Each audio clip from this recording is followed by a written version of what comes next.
I feel like we can only heal as deeply as we're ready to, as deeply as we feel worthy to.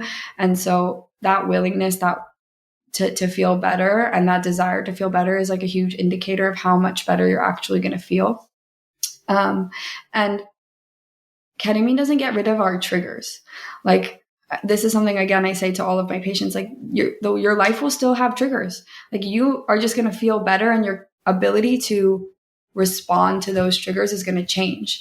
And so when I explain ketamine to people, I say it's like a blanket of snow was like covering all of the neural pathways that you've already had. And so all of those footsteps, all of those pathways that you've made, all of those choices, every time you get triggered, you respond a specific way. Now you have like a fresh coat of fertilizer or a fresh coat of snow over all of that. And then you get to decide where to put the footsteps from then on out.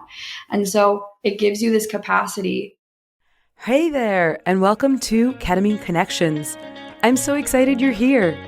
Maybe you have heard about the incredible healing power of ketamine on a podcast, in a tweet, or even from your cousin's friend who's tried it. Whether you're thinking about this innovative approach for yourself, a loved one, or just curious to learn more about its transformative potential, you probably have a lot of questions. This show is all about exploring that potential by diving into topics like the subconscious mind, sharing amazing client transformation stories, and answering the most common questions I've received while helping hundreds of clients explore and transform their subconscious minds. Just like any good psychedelic journey, our episodes are designed to open your mind, spark your curiosity, and expand your understanding of what's possible. I'm your host, Anna Kristal, aka your ketamine coach, and I'm thrilled to dive in and get curious with you. Let's get started. Dr. Izzie Grant, we're live. Welcome to the show. Thank you. Okay, so I know you know that we start off every interview on the show off with the same question, which is, if you can go back and tell the you before you started this journey anything, what would you say? It's such a good question. When I was thinking about this question, it's like, which me do I want to speak to? You know, there's the me before I got into psychedelic medicine and doing this work. And then there's the me before doing naturopathic medical school. And those are two very different versions of Izzie. So I think the overarching theme is worthiness and like trusting my worth and trusting my medicine. And you know, every single person's path gets to look so different. And so if I could say anything to myself, it would be trust your medicine, follow your heart, trust your path. You know exactly what to do. Don't compare your journey to anyone else's journey. There's nothing you have to do or be or feel to get it right. You get to just love and trust your heart, and your medicine is exactly what the world needs. Oh, I have chills all over my body. I also have the slight advantage of knowing you for multiple years and having deep conversations with you from a few years ago, and also seeing so many people on this journey that you're on, that you offer, like both personally and professionally. And my question is, would the you that you're talking to right now, if you said, follow your heart, do they even know what that means? I think that I was on a journey of like finding myself from a very young age. Like, I look back to some of the conversations I had as a kid or some of the things that I was thinking about. And I was like, I started my spiritual journey like fresh out the womb. Like, I was always asking those questions and looking for answers and trying to understand who I was and what my service to the world was. And so I think that I would know what it meant to follow my heart, or at least know what the concept of like what that entails would be. But I think that for me, I struggled with that self-worth of like, am I worthy to receive it? Am I worthy to give it? Is what I have to say the right thing?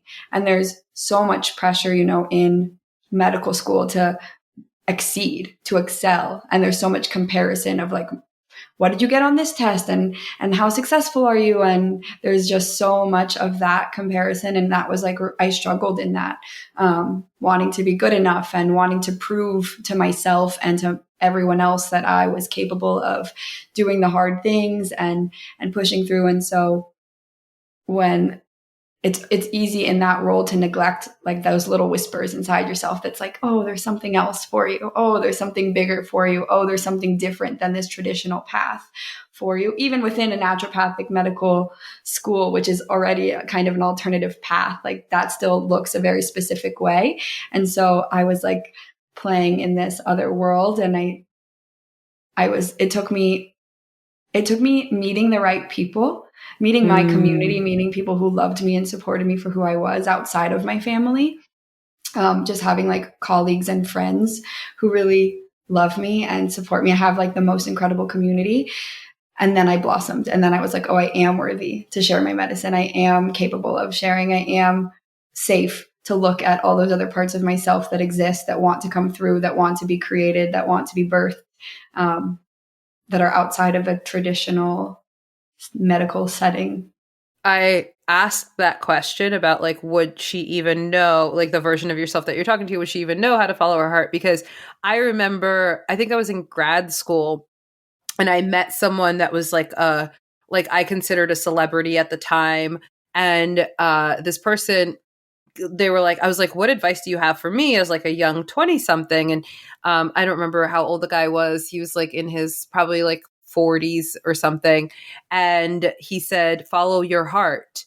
And I remember receiving that advice and going home and being like, follow my heart, follow my heart, follow my, like, and I like chewed on it for like probably a decade. I was just like, what? Follow my heart? Where's my heart going? Where do I follow? Like, I just like, it took so long for that like wisdom to make sense in my life, which is why I ask. But I agree that I like the two main things that you said of, one, the heart speaks in whispers, right? It speaks in these little like intuitive hits. And two, they rarely make sense, and they rarely are, in my experience. I think anyone entering this space and like attracted to like psychedelic therapy is someone who's attracted to something that's different.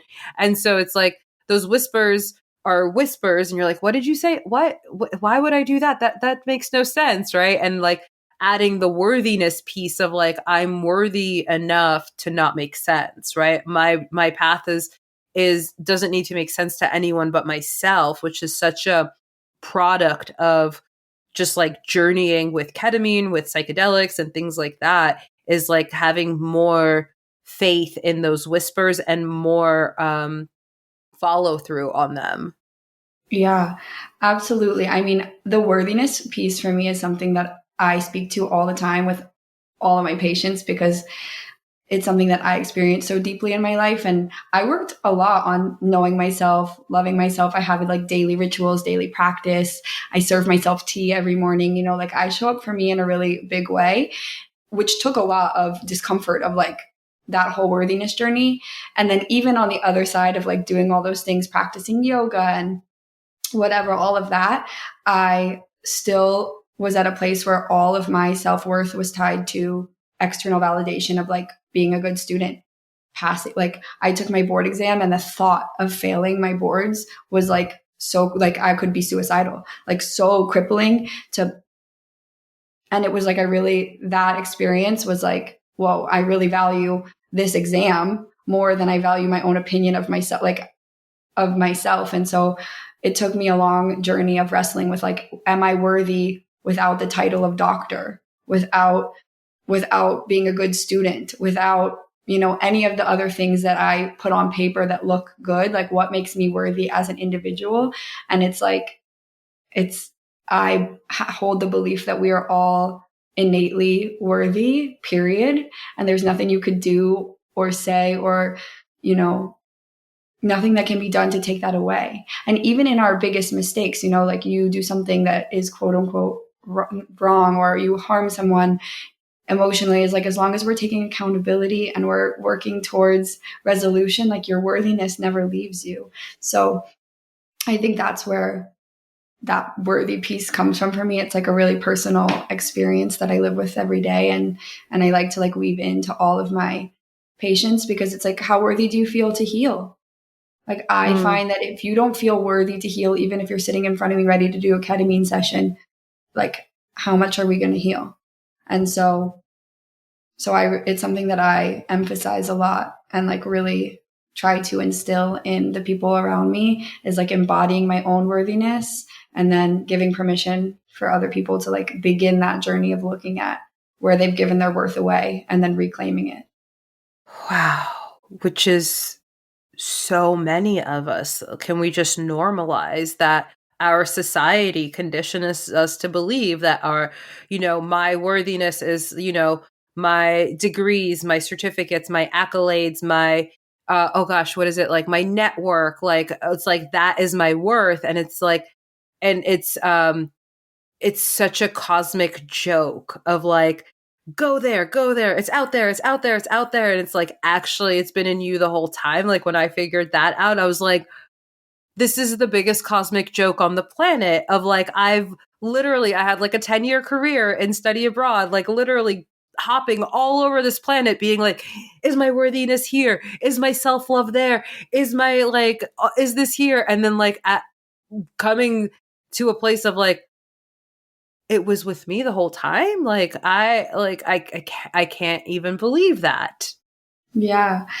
Yeah. I mean, I have clients too that are like millionaires, multi-hundred millionaire, like CEOs of giant companies.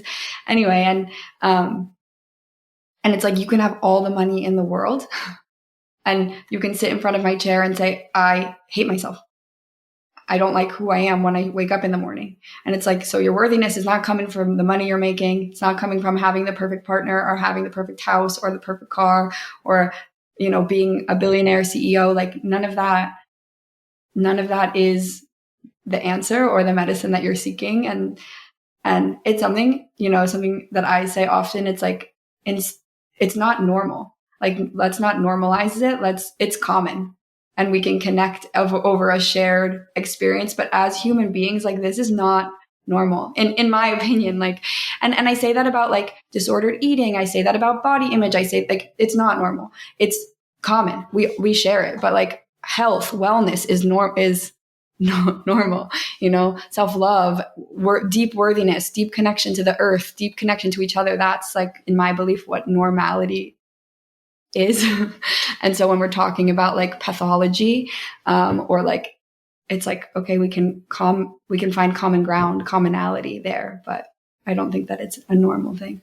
I love that. One of my favorite books is The Myth of Normal. And I just love like, even just like the title of it, right? Like The Myth of Normal. Dr. Gabor Mate is such a sage, wise, like wisdom holder in like what trauma is and like our understanding of it and it not being such a like competitive sport, right? Like, oh, well, this is your trauma. Well, listen to my trauma. Like instead of having like a pissing contest with trauma, just like getting more into the nitty gritty, right? Of like regardless of what happened, how did it affect you?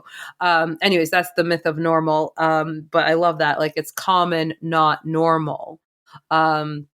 So speaking of normal, not normal, whatever, what is a naturopathic doctor? Please enlighten us for those that don't know. Yeah, such a good question. So naturopathic medicine is it's such a hard thing to explain. I get this question a lot and I'm like, okay, I need a second to like cultivate an answer. So naturopathic medicine is an alternative type of medicine. We are primary care physicians, at least in the state of Arizona. Every state has a little bit of different legislation. And so we have different scopes of practice in different places. But in Arizona, naturopathic doctors are primary care physicians. It's 4 years of medical school, and we do all of the same training, most of the same training as MDs. And so we get anatomy, physiology, biochemistry, minor surgery, dermatology, all of that stuff. And then we're also learning homeopathy, botanical medicine, acupuncture, mind-body medicine. So it's way more well-rounded. It's 4 years of undergrad and then 4 years of medical school. And it's really, I would say the foundation of naturopathic medicine is we treat the root cause. We view the whole person as an integrative system of beings. And so, or an integrated body rather than here's a symptom and we're going to treat that symptom. It's like, here's a symptom. Let's look at the whole person and treat that whole person and find the pathology that's affecting the whole body and the whole system. And so we don't practice what we a lot of naturopaths call it Band-Aid medicine, where we'll like throw a Band-Aid or a pharmaceutical at you just to like support that one thing. And then you need a pharmaceutical for that side effect of the pharmaceutical. And so I have a DEA license, so I can prescribe pharmaceutical medications, and will if necessary. Like, it's not something that I'm 100% against. I just think that our bodies are so adaptive and so responsive. If you know what you're looking for and you know how to treat it properly and you know how to nourish it, then we can often heal rather than alleviate symptoms. And so naturopaths are really good at healing. We're really good at like autoimmune disease, preventative medicine, mental health, digestion, all hormones, all of those fun things. I would say naturopathic downfall is like emergency medicine. Go to the ER. Like, I always tell people, like, do not come to me with a broken bone, like go to the hospital. But after the hospital, go to you for like herbs and support for like healing faster and using a variety of tools to support the healing. Absolutely. Absolutely. It's like you have migraines, come to me, you had an injury and now you want to heal, recover faster. Great. You have an injury and you don't want surgery. Great. Let's work on it. But yeah, so we do, it's wild. Like my toolbox is massive. And one of the things that I'm learning as a naturopath, like a newer naturopath, is how to like niche down. I'm like, okay, I can offer you a million different things. Like, what is the right thing in this moment that you need? And that's where like the worthiness to listen to myself and be like, okay, I have this feeling that you're going to respond really well to this type of medicine, or you're sharing something with me and I'm reading in between the lines and I'm going to fill in the gaps with a specific tool that I know how to do. And so it's like a big puzzle and constantly like humbling we're so up to date with all the new research. Like, I'm learning things. My patients are teaching me things. And I'm like, oh, great. Let me look. Like, I've never heard of that before. Like, there's just so much out there and there's so much changing all the time. And so we're really good at staying up to date with everything. And I love it. We use nature as medicine. We use the human body as medicine. It's a very well-rounded type of practice. Yeah. And I love that too, like what you're saying about like having a really robust toolkit, right? Because it reminds me of this quote, if all you have is a hammer, everything's a nail, right? It's like if you just have one tool, then it's like everything becomes that tool. And a lot of, just like the way that a lot of Western medicine, traditional medicine is, like the way that the schooling is to like really like check boxes, right? And just like, okay, this, like check. And it's like it's not looking, like you said, for the symptoms, right? Or sorry, for the root cause. It's looking at the symptoms. And it's so obvious to me that as someone who's looking for symptoms for the deeper, you have a different type of listening. Because you're listening like, okay, symptoms, yeah, but then like you're probably like your wheels start turning of like, okay, but what causes migraines or what causes, this kind of like digestive issue, right? Like what causes that? And then going into like deeper layers, which I think is so valuable. It's so cool. And then it's also like actual true healing. Yeah. Yeah, absolutely. I feel honored every day. I'm like, the work that we get to do is so meaningful. And then throw on psychedelic medicine on top of that. And it's like, just like 20-fold, because talk about root cause medicine. If you're experiencing digestive issues, we can detox the gut, we can cleanse, and then we can rebuild the gut microbiome. And there's so many things we can do. And if your gut, I believe in the mind-body connection. And so it's like, if your gut issues are coming from self-worth trauma that you had as a child, we can detox and rebuild the gut lining all day. And we can also work on using psychedelic therapy, that trauma. And so it's like, that's where the blend of the psychedelic medicine and the naturopathic medicine are fun. When I can do both at the same time, or like, here's this protocol, and then we're going to supplement ketamine in and work with ketamine to kind of get to that underneath layer, then it's like, I see like healing in a different way than I think I ever expected to be able to. Because one of the hard pills to swallow with naturopathic medicine is that sometimes it takes a while for it to work. You know, people like a quick fix, and then they forget that it took them 15 years to get this sick. And then they've gone to every physician ever, and then they're out of luck, and they have they're at their last straw, and then they come to me. And then I'm like, okay, well, it's not good. I don't have one pill that's going to fix you tomorrow. We're going to do testing. We're going to try a few different things. You're going to have to be on this protocol for a few months in order to start seeing results. And that, you know, people don't love that. People are like, I want to feel better now, because they're at the end of their line and they've been sick for so long. And so that's why psychedelic therapy is so exciting to me, because it works it works basically immediately in my experience. And so, you know, I hesitate to say curative, but it's like people are cured on the spot. You know, they've had 20 years of chronic pain or migraines for their whole life, or extremely painful menstrual cycles. And then they do ketamine for anxiety, and all of a sudden their menstrual cycles are regulated and are no longer painful. And it's like the mental health piece of it is so apparent to me. And so it's fun to like play in both worlds. I want to say like 3 things at once right now. So I'm just going to go in order of like the way that they're occurring to me. One, I remember being in one of my hypnosis like schools. I've done multiple hypnosis schooling, and I remember being in one, and someone came in. I don't think it was me. I don't remember exactly, but somebody came in and had intense neck pain and was just like, oh, I can't really like turn in class today. Like, I just like need to like sit here and look forward. And I remember my teacher, this was like back in my New York City days. She was just like such a spitfire type of personality. And she just like looks at the person. She goes, who's a pain in your neck?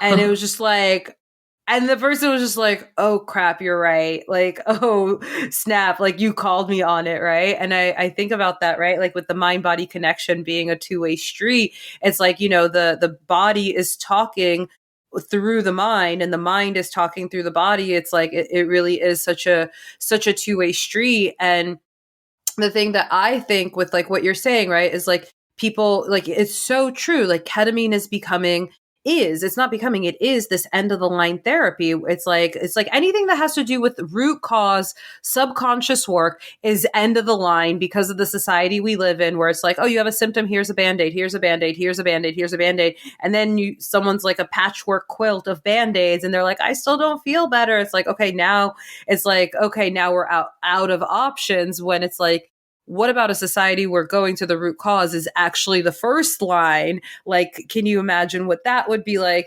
Let's just be with what is, which is like ketamine, subconscious work, getting to root cause is an end of the line therapy for whatever reason.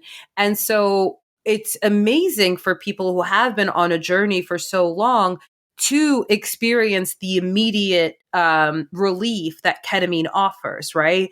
Like if they have extreme menstrual pain or extreme chronic pain, or, you know, we had someone on the podcast talking about regionalized pain syndrome, and they have been living in a painful state physically, emotionally for so long. And then they have that immediate relief. It's like, great. And then, as you know, I know this is the work that you do of like, okay, how do we maintain it, right? Like, not just like, okay, great, you had a glimpse of it, like, namaste, like, go back to feeling in pain. It's like, okay, now you know what's possible.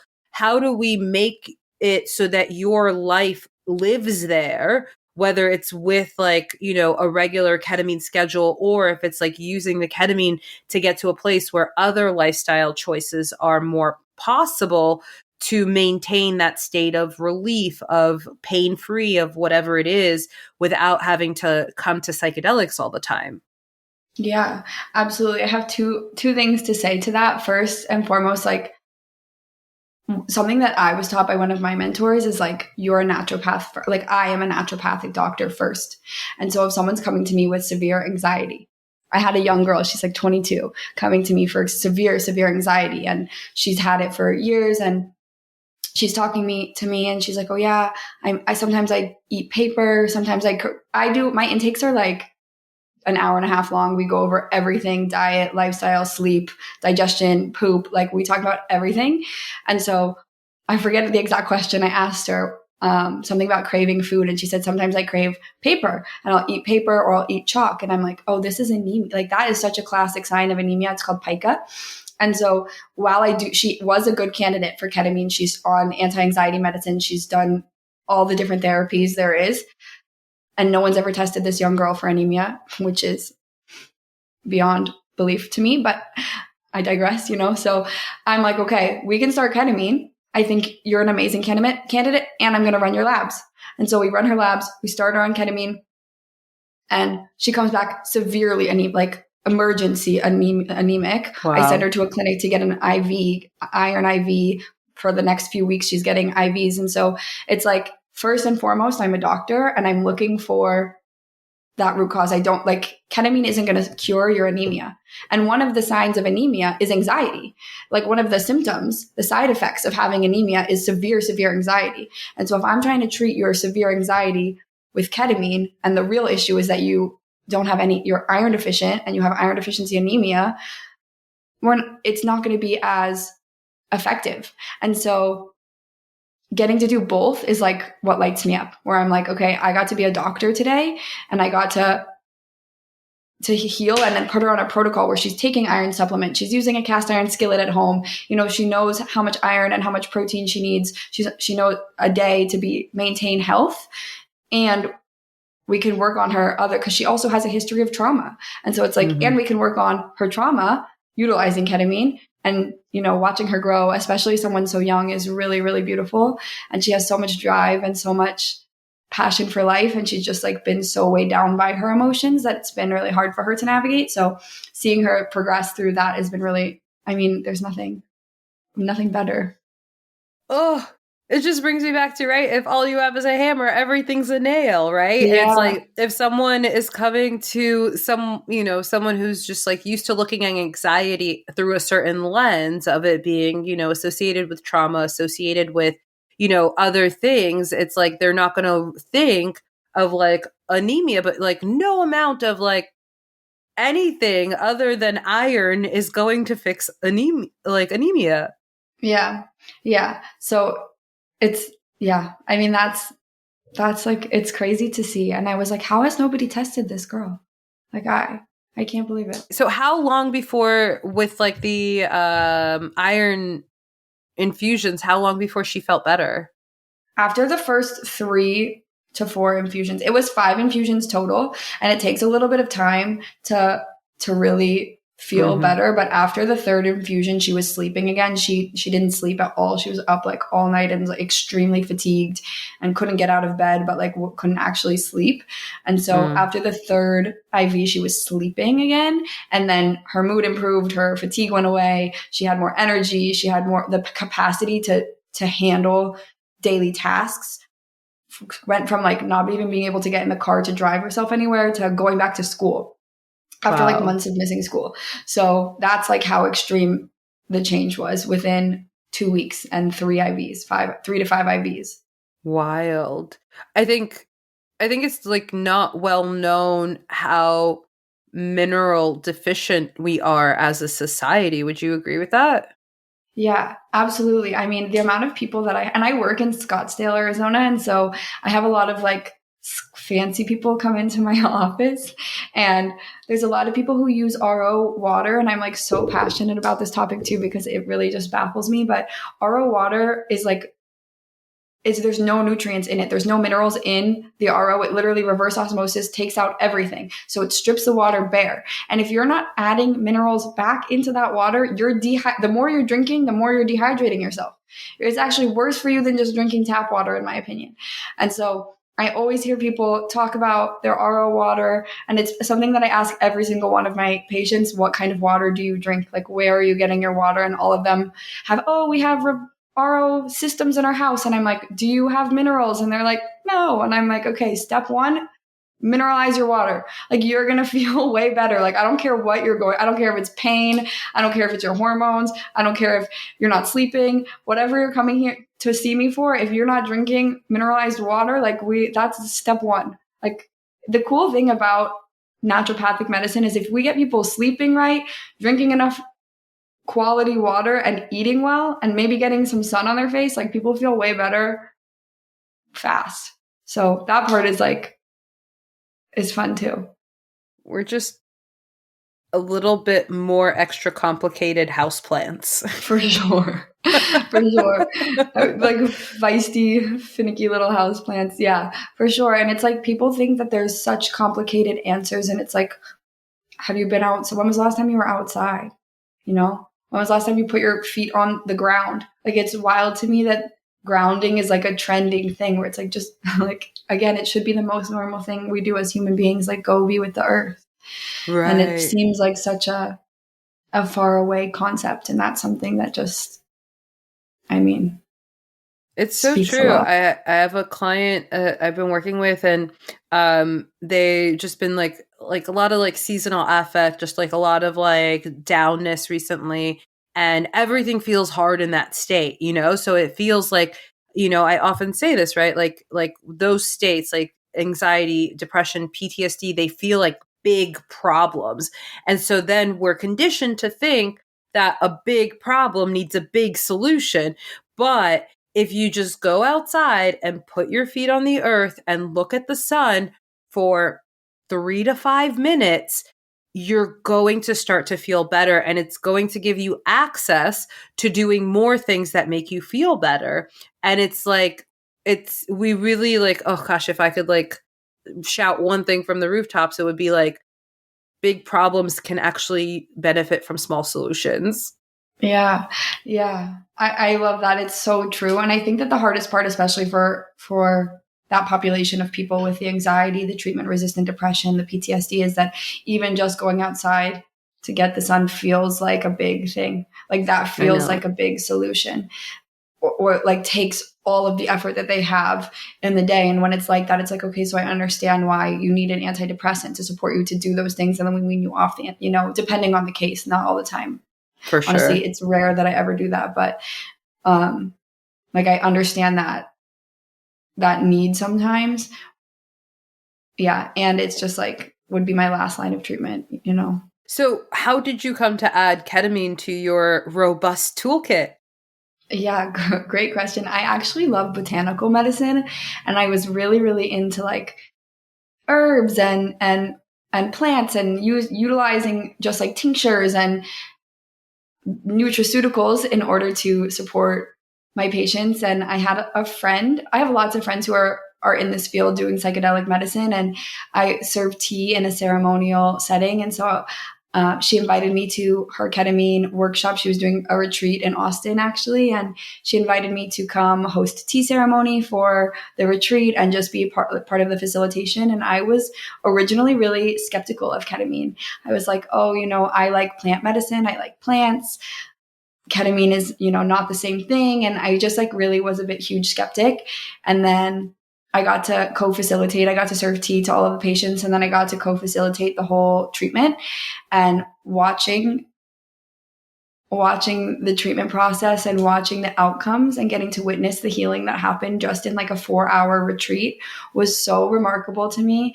It just opened my curiosity, and I got so curious. I was like, okay, actually, I need to know what this is. Like, I need to know more. I got to receive the medicine. I did a training on the medicine. I did so much research on it, and I just got curious. I went from skepticism to curiosity to really, really being open-minded. And then the need was there. You know, people want to heal, and it's becoming more and more popular, and it's becoming more and more normalized to want that type of healing. And so then I felt like life was just like, here you go. Like, this is what you're doing now. And I was like, okay, like, this is what I'm doing now. And it kind of just flowed in that way. And again, I was so skeptical of it at first. I didn't want to do it. And now that I'm doing it, it's like, there's nothing else I want to do. It's the most important work that I do. Oh, I love that answer, because that's one of my motivations for this whole podcast, is that I've been working in the field for years, and I'm seeing so many people like healing and growing and like literally defying what they think is possible, or even like what they were previously told was possible through ketamine. And then I'm like, there's so many people that could benefit from this that are either skeptical or, hear bad stories on the news or hear like some things. And there's like in the proper setting with the proper support, with the proper administration, right? Like I have a whole episode about like, not like a self-made shaman with a man bun that's like going to take you into a dark basement somewhere, but like with an actual medical provider and with the right setting, it's like what we're seeing in the field is nothing short of miraculous. It's amazing. And it's also like normal to us because we see it all the time. And that's what I want to do is I want everyone to know that it's possible, that it's out there. And if it's talking to them, it's not for everyone. We know that. But for the people that it could benefit from it, but like don't have the full information. So I know you have some like client stories to share. So what are some transformations that you've seen in clients? Yeah, absolutely. I have so many cool stories. There's one, I had this girl, she's in her early 20s. She has OCD. Actually, she's in her late 20s, but she has OCD and severe social anxiety with a lot of self-deprecation. And kind of she came in with the intention of feeling like she's outsourcing a lot of her worthiness and wanting to like reclaim that for herself and then work on the anxiety and the PTSD and all of those things, the OCD that she has. And so it was her first or second session. I think it was her first session. She had a visual of her. She was a dancer and she had a visual of her on stage dancing as like a younger version of herself. And she looked in the crowd and it was her family and friends and everyone was applauding her. And she said that it felt bad in her body. Like she didn't want their applause. And all of a sudden, everyone in the crowd turned into different versions of her at different ages. And then she started cheering for herself. All of those versions of her started cheering for the version of her on stage.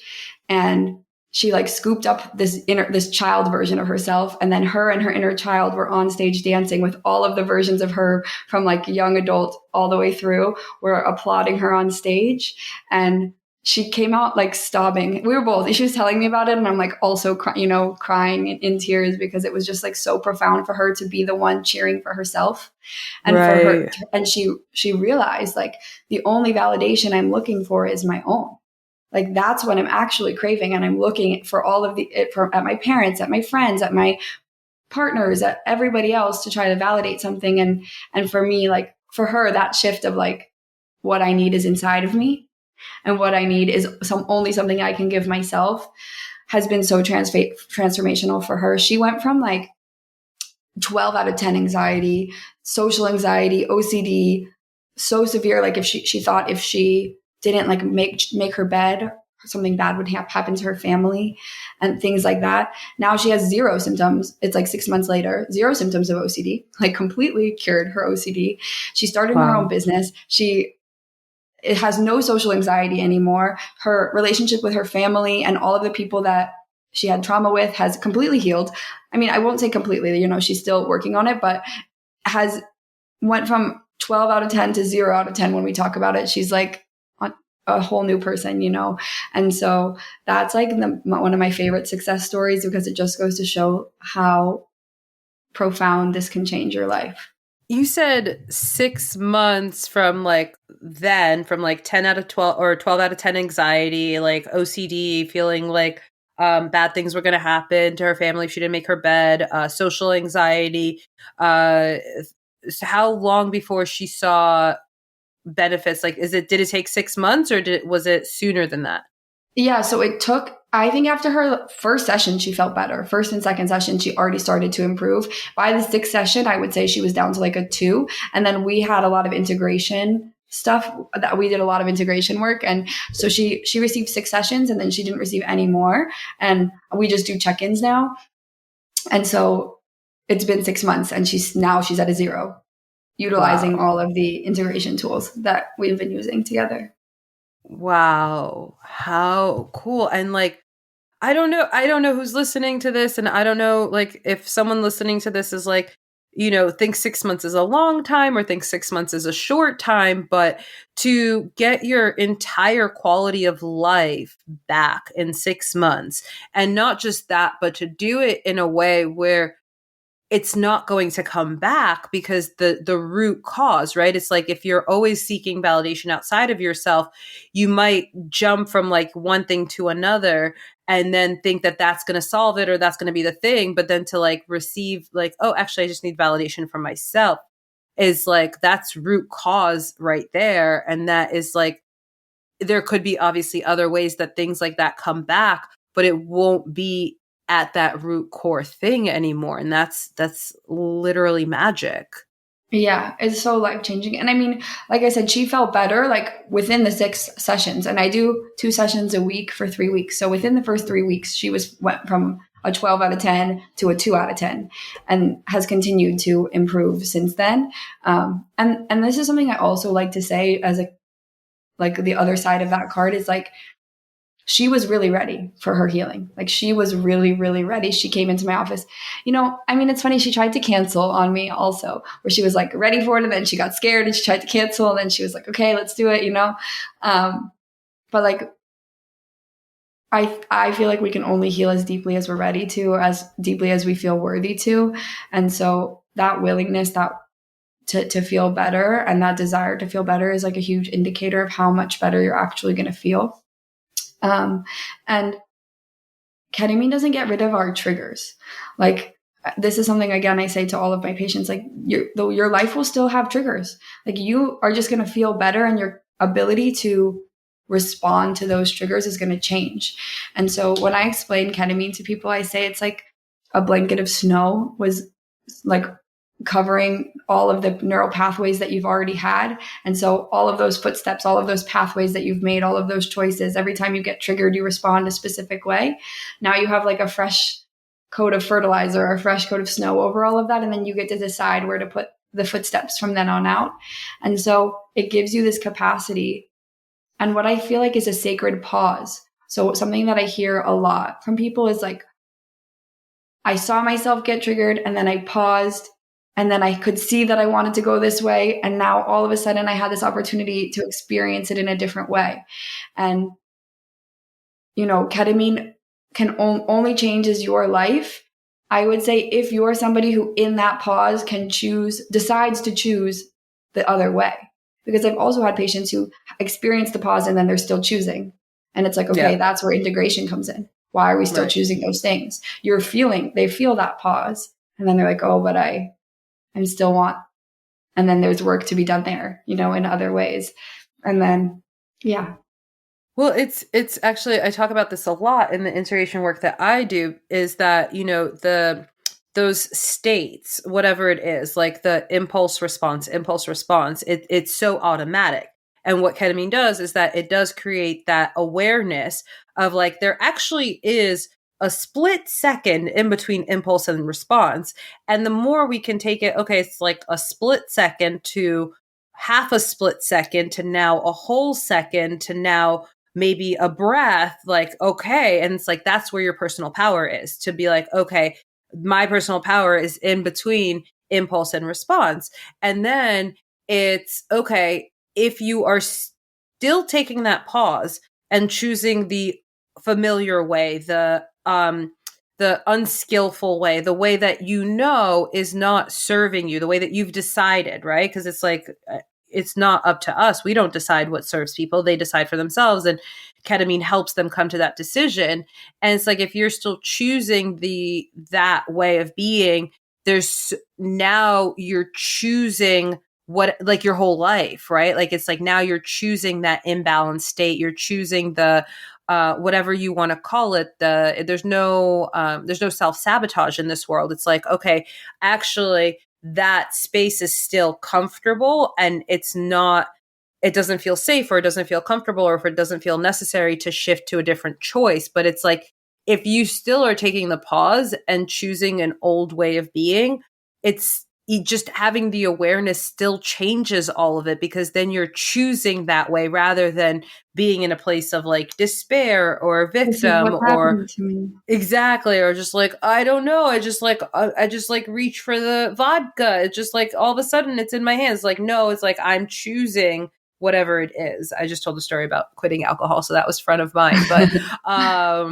whatever it is, whether it's like alcohol, a different substance, anger, yelling at people, like unhinged behavior, like whatever it is, it's like if someone's still choosing that, they're still at least it's then becoming an empowered choice of like, oh, I'm choosing to live this way. I'm choosing to live my life in whatever the descriptor words of that might be. Totally. And there's like a new level of consciousness around it. So like, let's say anger, for example, like you respond in anger. And even if you have that breath and then you send the angry text or you say the mean thing anyway, and then you're like, oh, shoot. Like I have patients who will call me crying like, oh, I just got really mad and I feel really guilty because I'm doing this work and I still got mad. And I'm like, it's okay. Like you're allowed to be human. Like you're still going to get mad. Like, and sometimes it's good to get mad, but if we're working on not having angry outbursts, it's like, okay, so can you forgive yourself? Can you go ask for forgiveness? Can you take accountability? And what do you want to do next time? Like just that awareness of like, I just did that thing and now I feel sad about it, or now I hurt my own feelings, or now I'm feeling whatever way that makes you feel. It's like there's little growth in all of that, where it's like maybe before you just would get mad and someone sent you to a doctor because they knew you had anger issues, And so, Yeah, I also want to be so clear that no part of this journey, no part of this goal is to eliminate a basic human emotion. Oh, yeah. That's spiritual bypassing. That's like, like the good vibes only positive thinking of like, oh, if I don't like something, or if I'm angry at someone, or, I express a strong opinion, that means I haven't reached enlightenment yet. It's like, no, there are so many human emotions and we're actually meant to feel all of them. And so like anger is like, I talk about this a lot of like emotions are energy in motion and they're messengers. And the message of anger is like, hey, something's not right here. Like I feel crossed, or there's an injustice. And if we're overriding that, that's going to lead to other pathologies that manifest in the body, in the subconscious mind, whatever it is. Like human emotion, like if anything, ketamine brings us in deeper contact with human emotions, not to like eliminate any of them. Yeah, absolutely. And I would say oftentimes anger is like someone poking like at unsafety. Not always, not always, but sometimes it's like poking at a past unsafety. And so it's like nothing that person did to make you angry. It's like you're still hurt from something that happened to you a long time ago. And now you feel unsafe because you never healed that trauma to begin with. And so now it's coming out sideways at somebody that you love, or coming out sideways at your pet, or whatever, like whatever the case may be. And so it's like, okay, how do we get real with that too? And be like, okay, I'm sorry that I was sideways at you, and I'm working on healing this trauma, and I'm going to heal this trauma not by bypassing it, but by looking at it head on. And like, I'm not actually angry at you. I'm angry at myself for not standing up for myself 10 years ago, or for putting myself in that situation 10 years ago, or for not speaking my truth 10 years ago, whatever, Totally. So it's so juicy. Like there's so much to it. I know. And it is so juicy, right? Because then it's like, it just like is bringing me back to what we started with, is the worthiness piece, right? Like, do I feel worthy enough? Do I feel connected with my truth enough to say like, that hurt me, that upset me, that made me angry? And yes, with some level of like balanced reaction, right? And knowing that if we are reacting in proportionate to what happened, it's like I always like to say, if it's hysterical, it's historical, right? It's like someone cuts someone off in traffic and they have like a big reaction. It's like, oh, like where else in that person's life do they feel unseen, uncared for, inconsidered, and things like that? And being like, oh, someone cutting me off in traffic is actually me responding in a hysterical, like abrupt anger, improportionate anger is actually a sign that I feel crossed in other areas, that I feel whatever in other areas that could be from 10 years ago and things like that. And so feeling worthy enough of like, okay, I'm worthy to express this emotion. I'm worthy to acknowledge this emotion. And then I'm also worthy to get to the root cause of it so that I'm not just like walking through life at the mercy of like everything external happening around me. Yeah. Yeah, absolutely. Absolutely. Oh, amazing. Well, this has been an amazing conversation. Thank you so much for being on the show, for sharing your wisdom and your generosity. And we'll have all of the links where people can find you in Scottsdale, Arizona. Highly recommend. Like, I can just like only imagine the magical space that you hold, like in all the ways with your extremely robust toolkit. Thank you so much for having me. It's so fun to chat with you about all this. And I'm so passionate about it and so open to answering questions and sharing my perspective. And again, I feel like I have the privilege of having a really unique perspective as a naturopathic provider of psychedelic medicine. And so, it's like, how do we treat the whole body? How do we treat the whole system? And so, again, just feeling like really blessed and privileged to be able to do the work that I do and to be able to share with you and someday collaborate on some subconscious reprogramming and the work that you do and bringing it into my space as well. I am so excited for that. Thank you so much for being on the show, Dr. Izzie. Thank you. My pleasure. Thank you so much for joining me on this episode of Ketamine Connections. I hope you found our discussion insightful and empowering. Remember that understanding the subconscious mind and how to make the most of ketamine therapy can truly transform someone's healing journey. And if you enjoyed today's episode, please take a moment to share it with your friends and family and anyone who might benefit from this information. So few people considering ketamine therapy are fully educated about its potential and the impact that it has on the subconscious mind. Your share could be the key element to their transformation. Don't forget to subscribe to Ketamine Connections so that you never miss an episode. And if you have a moment, I absolutely adore reading your reviews. So your feedback really helps me feel like this is an engaging exercise. Otherwise, I just feel like I'm talking into empty internet space. So your review really helps light me up and also helps me reach more audience. So I would appreciate one if you're willing. And please use the link below to submit any questions or topics that you would like covered. I cannot wait to hear from you and to co-create this journey together. Until next time, keep exploring, stay curious, and embrace the possibilities that are available in this moment right here, right now. Thanks so much. See you next time on Ketamine Connections.